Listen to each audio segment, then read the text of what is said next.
he played this extremely solid. Yeah, well, Sport Billy will see if he can help get another win for his team as we go into game number 3. The battleground has been chosen, and it will be Sky Temple. The Playing Ducks with the choice as Zealots elect to take first pick. It's also, we have still Warhead and Praxis both open, just saying. But yeah, Sky Temple. In the realm of... Hey, Cloaken. Hey, how you doing, man? Long time no see. I like this guy. Moving into Sky Temple. You don't? I don't like Cloak. Cloaken? No, I love Cloaken. He's Yeah, one of my me favorite too. people. Yeah. You just completely ignored it. I just feel like you had the statement down. Like, we were good to go. All right.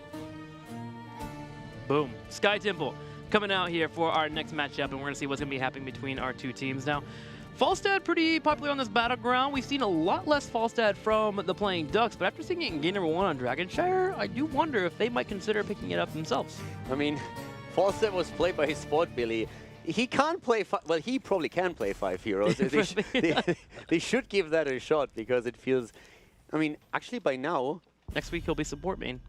I mean, think about it just for a second. Without the support, the heroes that he played, he could play ETC, Falstad, Genji, and Medivh for his team. That's a pretty solid comp already. Yeah. I'm not even kidding. Find a support for him, and you have a team right there. The Sport Billies coming in Asian season The 2018. The Billies, every single one of them, every single one of them rides a Billy mount too. I would cheer for that team. He is so OP. He has his own mount. All right, let's go in. I just can't believe we actually entertained that as an idea for more than 12 seconds. Tim is just sitting there looking at me and is like thinking, I can't believe how dumb this kid is. Silly Germans. Abathur is banned out, so Zealots will take away the global top lane that you normally see on this battleground. We're talking about it in Series 1. Abathur has become a hero that you always have to consider now when moving into drafts in the Europe scene, especially on big battlegrounds like Cursed Hollow, Towers of Doom, and now Sky Temple. Did I mention that Lover likes to play ETC? Just, yeah. Okay. I wonder why. Jokes aside for a second. The reason why ETC is now being picked is, of course, not only because Laura actually likes to play the hero. We're coming back to why did ETC come back in the meta? And the reason why ETC came back, let's explain this again, since a lot of, we've just seen it recently, that a lot of people still haven't really picked up on it. ETC has such a high priority in draft, in particular because of the flexibility it gives you as a team. Look what just happened for the Ducks. They just took Dehaka. And Dehaka is and was an extremely strong hero on all of the big battlegrounds. And a lot of teams have been thinking about, hey, how do I deal with this? How do I deal with Dehaka? I have no other global that I can play that really has that pushing power. I need to do something here. So teams have started to use ETC as a side laner, where you, after level 7 with Echo Paddle, can, to an extent, match his wave clear, and then later on, when you have level 10, you can take Stage Dive, and you mirror Dehaka's global movements on the map. So in a first pick position for ETC, you already prepare for the eventuality that your opponent might get Dehaka. If they don't take Dehaka, you can ban him or you can take him yourself, and then ETC all of a sudden moves away from that potential second or offlane spot into the main tank role. And once he's in that role, you can think about, hey, I can now take Mosh Pit. I don't have to take Stage Dive anymore. You draft an Uther with him, and all of a sudden you have a Mosh Pit and Divine Shield combo. So it's that flexibility in draft that brought him back, and his ability to play an offlaner against Dehaka or any other global as a side soaker, but at the same time he can also play the main tank role if a second melee hero is drafted with him. And importantly noted there, he becomes that offlane soaker at level 7, the Echo Pedal, as mentioned by Caldor. Yeah. So if you're in a composition that has Arthas ETC, you can leave Arthas for the first 6 levels in that solo lane, allow for him to be someone that sits on the off lane and sustains through, and then have the ETC be a main tank, and then rotate up to the top lane after that level 7. It's something to consider with your team and to talk about. Exactly, and there's also another facet to how he plays, with Vala especially, since Vala is now taken. ETC, normally when you play him, you're not trying to just always slide in and get a face melt. You can literally just like sit in front of your Vala, you wait for your opponent to try and engage into you to kill Vala, and you simply push them back. So you create a lot of space for your damage dealer, and if you play with Vala, that's incredibly important. So you are just absolutely perfect, not only to create a kill opportunity with a good power slide and a knockback, but also just simply saving that knockback if your opponent tries to engage. So this versatility puts him into a first, second pick position, and this is why we're seeing him so much right now, because you can always react to your opponent's draft pretty fluently. And we're going to have the Genji banned out. Multiple reasons. One, Uther has already been picked up by Playing Ducks, the synergy between the Divine Shield Dragon Blade, but also ETC, you were just talking about protecting your Vala. He does have some difficulties trying to control that Genji if he's able to sneak on by with that Swift Strike, so we're going to go ahead and ban him out and keep him away from that area. So now Assassins that could get to the Vala are a little bit more on the rare side here for the Playing Ducks to pick up. Also, if you have an Uther already against you, it makes sense to ban out Genji, since this is another one of these combos with heroics that we have. So you oftentimes look at an ETC with a Divine Shield, a Genji with Divine Shield, for example. So those combos are oftentimes utilized in that sense. At this point, Zealots could still go into a second full tank here. Probably will. But again, they are flexible thanks to the choices that they have made here so far. For the Ducks, we see Muradin and Greymane. Now, with Muradin, they already have another stun that they can stack. So either in rotations or even in team fights, they can also interrupt a potential mosh pit if it ever comes to that. But they have now with Dehaka, with Uther, and with Muradin 3 CCs that they can chain if they try to isolate a single hero. So unless Rega hits a good cleanse, that can end or result in a dead hero. Ideally, of course, since you know Rega will have that cleanse available to him, they're going to try and target him directly if Grand Paquette at any point is out of position. And if that cleanse does get utilized, you have that 1-2 combo, the Storm Bolt into a drag that we saw in the second series with ETC and Dehaka. The immediate setup is usually a dead target right away. It's too much control. And you mentioned there's 3 here, so that's going to be fun for the Playing Ducks, and it's going to be even more fun for the Zealots to try and handle. And I actually am interested in this pickup. They move into a Lucio for their 4th with a Rhaegar. And Arthas, you know, as well. So Lucio, first of all, is of course, you know, with Vala they want a double support. That's the ideal scenario. You might see a Medivh, you might see a Tacita. There's so many options of what they could get. But with Lucio, they now have added movement speed as well, which is fantastic for them. And it also mitigates one of the weaknesses that Arthas has. Arthas' mobility is oftentimes one of his downfalls. That's true for engage and also disengage. Lucio mitigates that and really helps him to get these engages. But the combo between ETC and Arthas alone is already crazy strong, because you can see that ETC Power Slide followed up by a Howling Blast, and then you can just simply barrel down on that one target, while with ETC's Face Melt, you not only push the target into your team, you at the same time push everybody else that is trying to come and assist him away from you too. So it's a great combo, allows Vala to get a lot of damage in. The movement speed for Lucio also has fantastic chase potential, and Falstad is actually pretty good against it, because once the team starts chasing you and you realize, well, this isn't really working out for me, I need to get out of here, he just guts everyone away and allows you to escape. So the Ducks will have a lot of CC here, crowd control on their side, looking to force down a target. But if there is a position where they are able to get through the initial CC, that is Zealots, they'll be able to run over their opponents with Arthas into the power slide with the ETC and force a fight right away. But the Mighty Gust does throw a wrench in the plans of our teams. Let's see how that's going to unfold here as we move into game number 3. If you had to pick one to win here, who would walk away? I would say actually with this draft, the Zealots are most likely going to take it. I like what they have a lot. If that's played properly, then I think they can really make this work. I think Arthas and ETC is a fantastic combo if you have the movement speed from Lucio, and then also Lucio alone I would probably not be as sold, but with a double support now, I think this is pretty cool for them. Yeah. It's super difficult for their opponent to break through the double tank, and then you have a double support that gives you A mobility and a lot of heal. Vala should be safe because she has 2 great tanks to peel, and then of course 2 healers with even a panic button. I like that draft a lot. I think, to be honest, the Ducks also have a lot of good stuff on their end, the CCs being one of them, but overall I like more what we have for Zealots. Well, let's move into it here for game number 3. Who will gain a lead in this best-of-5 series? We are all tied up 1-1. It's Sky Temple. Game number 3, everybody. We have Grand Paquette for the Zealots on Rhaegar this time. Lauba again on ETC. Poik finds himself on the main carry. It is Vala with an arrow build, and Zarmini on Arthas this time, as we have Shad on Lucio. On the right side in the red, it will be the Ducks. Wolfjo playing Uther, Nande on Falstad, Chris on Greymane, Eternal on Dehaka, and Sportbilly playing the Muradin. And it seems like the Playing Ducks for today have committed to this idea of Sportbilly being their main tank. That was definitely something that they did intentionally, yes. And the interesting part is, for me, it's so important because they're not in the Crucible yet, and they know they still have chances to get out of it.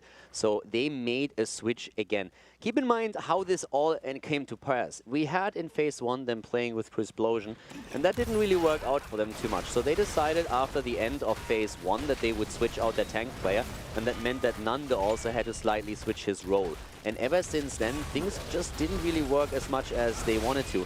And as a tank player, it's not only about how you really can manage the heroes, how good you are on a certain hero, it's normally also your job to heavily commit to the shot calling, to make rotations known, and to also target call during fights. And maybe Nande had a bit more problems with that, we don't know at this point, but they decided that they need to make a switch here. And Sportbilly has done so far a great job, at least on the last map on Diablo. Outside of that though, both of the teams just simply say, wait, what, soaking? Yeah, we just like break down the lanes. Yeah, with 3 being in the top, the Zealots are committed to the sport once they saw the Ducks run the bottom with the 5-man that eventually became a 4-man with Falstad moving out. The Playing Ducks have all the tools because they had double global, so Zealots had to commit, and they did so on the top right. Now, this is actually an advantage for the Playing Ducks because the bottom fort is the bot lane in general is more important than the top lane. The reason for that is that at the bot lane, first of all, the second temple, which is very crucial since it's usually around the level 10 ability, is targeting the bottom lane, of course, and therefore you have your bottom fountain also as a fallback, and that is something that the Zealots don't have anymore. That's reason number 1. So they will have to give that up if the Playing Ducks can hold on to their own fountain. And another reason is the boss moves through the bot lane. So taking that fort down is already increasing the pressure on the most important keep on the map. Simultaneously, Zealots with the Merc camp on the top left should be able to push on the top right later on in the game here as we move into the mid side, but the Ducks looking for a fight as Chris gets caught on the side. Lucio can chase him down here. They're going to boost forward with Grandpa delivering the final blow. Chris on Greyman gets picked up, and Murden shares the same fate. And this is exactly what I mentioned during the draft, the chase potential.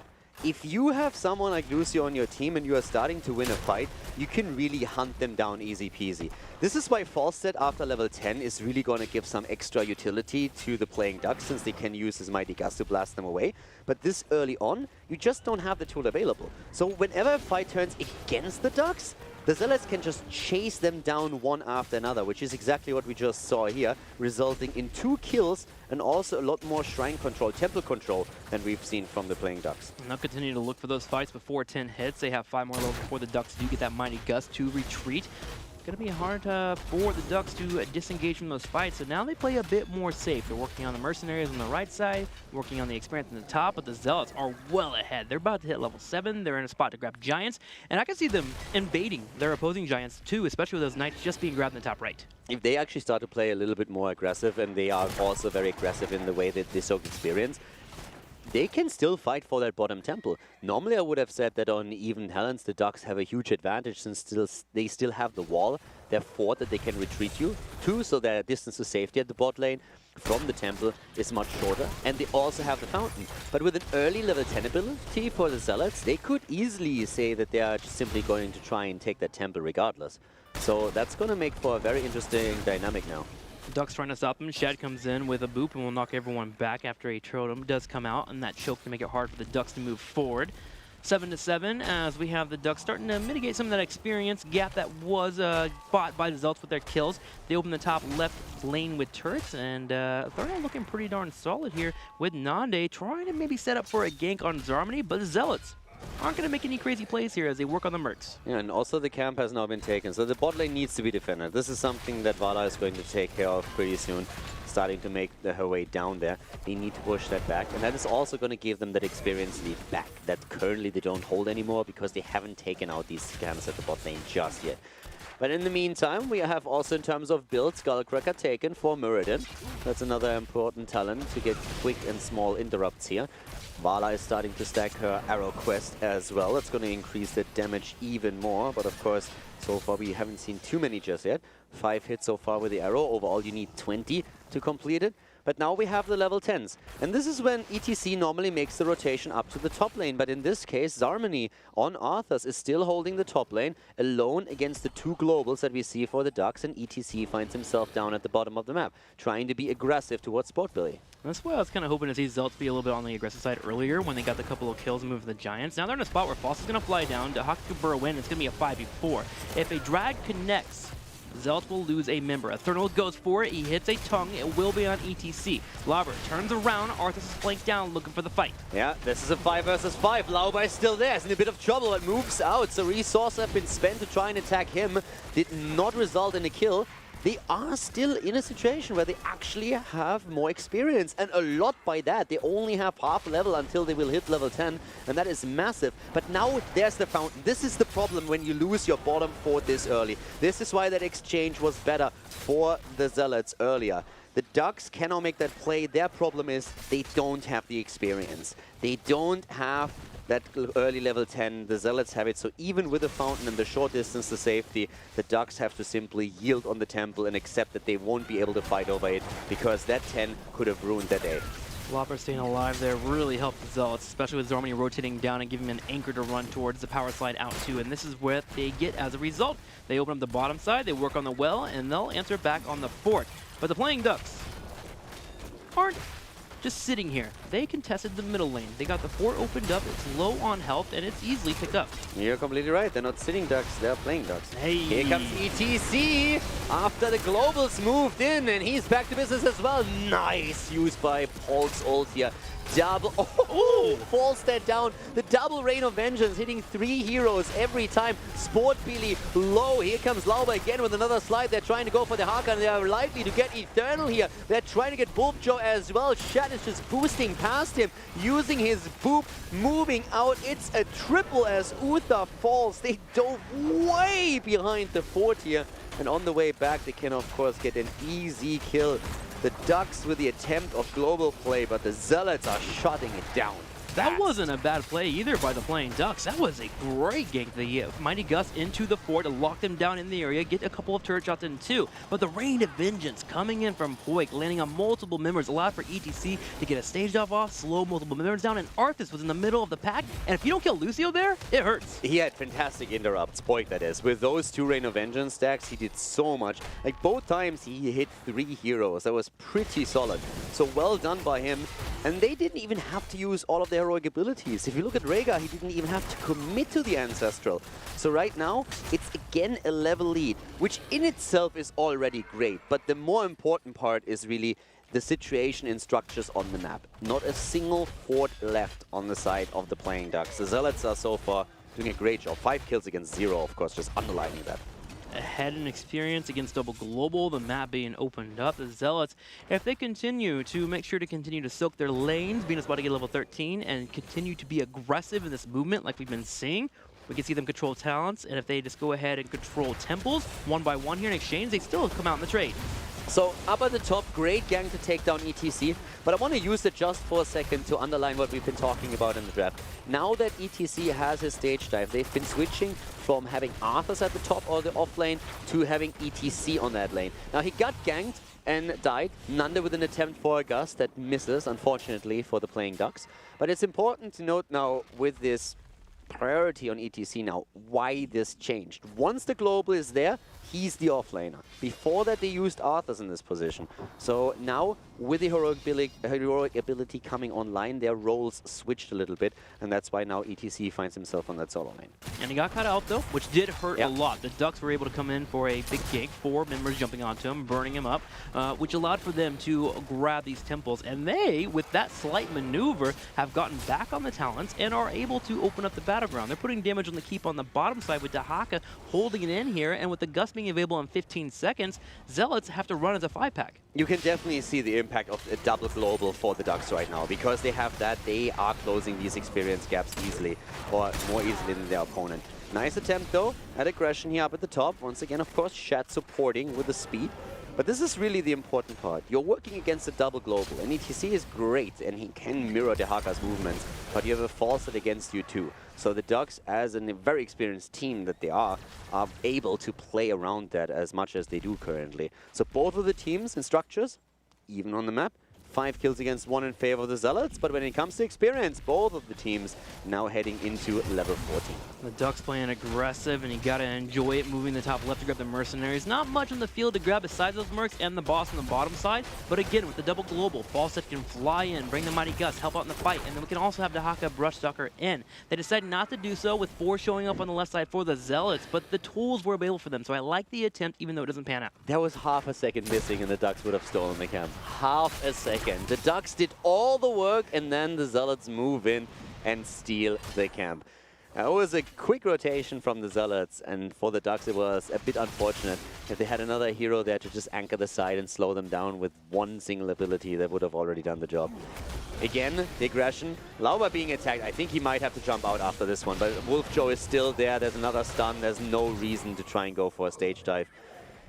Very aggressive by the Ducks. I really like the way that they are hunting ETC down. They know that ETC is going to go for the side, so Lauber is doing what he can to escape here, but against this many stuns, there's very little that he can actually do. Speaking of stuns, Sporley comes in, will hit Shad. Playing Ducks, working on the Giants on the left side here. Thinking about the boss, but with Stage Diver right on the corner and not being utilized, it's not really worth it here. Just go ahead and soak and work on 16.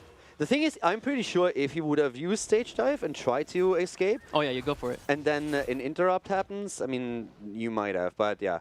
So at this point, the problem why he couldn't even use Stage Dive is, of course, that if he tries to use it, once the abilities, the animation starts, the second stun would have just hit. So the Ducks are waiting on level 16 instead. And I mean, I really like how they are currently playing around their 2 globals and how they soak so much experience that they're even taking lead right now, even though when it comes to objectives on the map and also kills, they are actually behind, but it's pretty impressive. Yeah, their 2 picks on ETC have gotten them 16 first, as they'll hit it right now. Zealot's a little bit behind, but Sport Billy is not going to allow them to get 16. He moves in, works in the auto attacks, get the Skullcracker on Zarmany, locking him down. A Thurnal on the side gets knocked back by Lauber, which stops the drag from coming out. Yeah, also they are going for the Temple now. And at 16, Zealots aren't quite there yet, but I also want to highlight that Falstad has 31 stacks already on his season marksman, so that's pretty big damage output. Lauber is still missing 1 single regeneration globe before he can rely on Proc Rock and completes the quest talent, whereas Vala at least completed hers, so that helps with that little power spike. But of course, in the long run in these team fights, it would be great for ETC to have that additional regeneration globe. Should be able to get that on the Temple. See if he's going to be able to grab that. You do have an engage on the right side. Sport Billy jumps out. Chris being locked down. It's going to be the Gray Man. He goes into Worgen form. Does jump away. Lauber comes in, misses out on the power slide. But Zarmany has found 3 targets. The Mighty Gus popping out as well as the Divine Shield. Nice dodge on the tongue here. And they're starting to take a very good position to grab the remaining shots on both of these temples. Shad is going to have an easy time grabbing the ones up here in the middle, but they can now also move up to the top, and that means the first keep is gone. So the Ducks lose the keep in the mid lane. At the top, there's still a few shots left that Rhaegar is probably going to take very soon. But that brings us... It's a nice back and forth that we have here. Quite the back and forth here in game number 3 as we're all tied up. Wouldn't have it any other way. As the Playing Ducks set up on the bottom side, trying to pull the Zealots away from the top. If they do pull them away, they can allow their global Dahaka to run on the top and grab the Temple, get a few shots, and really try to allow their opponent to think, maybe we'll grab boss if you do walk away, which again, pulls the attention of the Zealots down in this area here while they wait for Stage Dive to pop up. Yeah, Stage Dive would be nice to grab those shots up at the top lane, but of course they couldn't really before. They have to worry about the boss at the bottom of the map. Zarmany is now back in. Down here, ETC needs to be careful, moves back. Vala has that Rain of Vengeance that she could use, but it's Arthas that's actually up at the top lane. Eternal trying to just like speed in. He of course has the race car here. But with Arthas up at the top, they need to be a bit careful. They need to always double check what happens around the boss. But now we have ETC sneaking up top, and that makes it a completely different story, since he finally has the cooldown ready for Stage Dive and could join a fight. Look at the minimap. You see how ETC runs at the top here? Again, that Stage Dive being available. Arthas coming down also delayed the idea of Playing Ducks moving in for that boss. Now they finally commit to it. Zarmany leads the charge first, runs in. Sport Billy has hopped into the fight. The boss is getting low, but all Zealots have to do here is dance a little bit. Allow the boss to put damage on Nande and Chris. Yeah, shots at the top still taken. Stage Dive does not hit anything as Sport Billy jumps out, and there's the disengage. Trading cooldowns, Stage Dive for the Mighty Gust here. boss actually triggered. With the Mighty Gust gone, they are willing to take this fight. I'm not quite sure if that's actually needed, but there's catapults on the core, and the Ducks are currently trying to defend with the Haka. Zealots are done chasing people around. They don't want to deal with the top lane and the bottom lane. They're going to go straight for the boss call and say, all right, let's fight right now. They move in. We're going to have an engage on the top left. They're looking for the fight on Vala. Shad drops down the sound barrier, will stay alive. Lobber comes in. Power slide on Sport Billy. Sport Billy low already. Mirrodin in trouble. Gets the Divine Shield. Domini, the Ancestral, is being hit, but this is the chase with, again, Lucio. That speed bonus is helping them so much, and they're starting to chase Nanda. The Power Slide comes in, and this is the kill against Falston as they get it in the backline. Poik is also in trouble. Chris tries to take him down, but now it's Greymane's time to be hunted. Uther dying up at the top. Greymane down here, falling as well. The Stormbolt misses Vala. Poik alive, 3 heroes dead, and this makes it 4. Muradin is down, the boss already on the keep, and yes, the Zealots might lose their own keep on the left side of the map, but they could potentially go for core here. And they're doing it. They're running towards the middle lane with the catapults being there. Zarmany clearing the wave as he deals with the minions, and he'll look for the core. They start to attack it slowly but surely with 15 seconds on the field here before Falstead pops in with the Mighty Gust. It looks like it'll be too late. The core continues to fall 60% down to 50%. Eternal hoping to get a drag on someone important. He hits an isolation, but Poik just moves straight on in and working the auto attack. Falstead's here. Mighty Gust is too late by a millisecond. GG as the Zealots take game number 3 and make it a 2-1 lead. And let's not forget one thing. Even if they defend here, it's still over because that boss still had 50% health after the keep and would have just finished the last few remaining hits.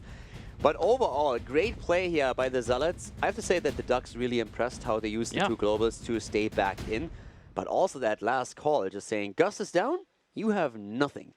Go in, and with a heavy front line that they have and all the damage output, they take the boss, win the fight.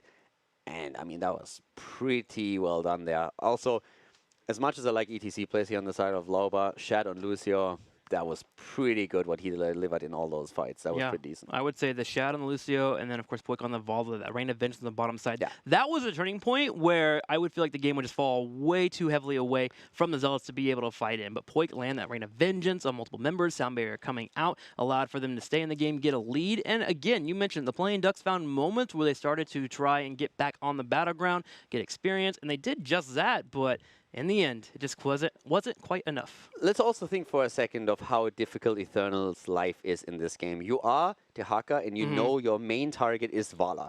With a double support and a double tank, Poik is just sitting there like, bring it on. I have all the space in the world. I can take you noobs down. So the one thing is really the Haka trying to get that angle, get the drag, and bringing her in.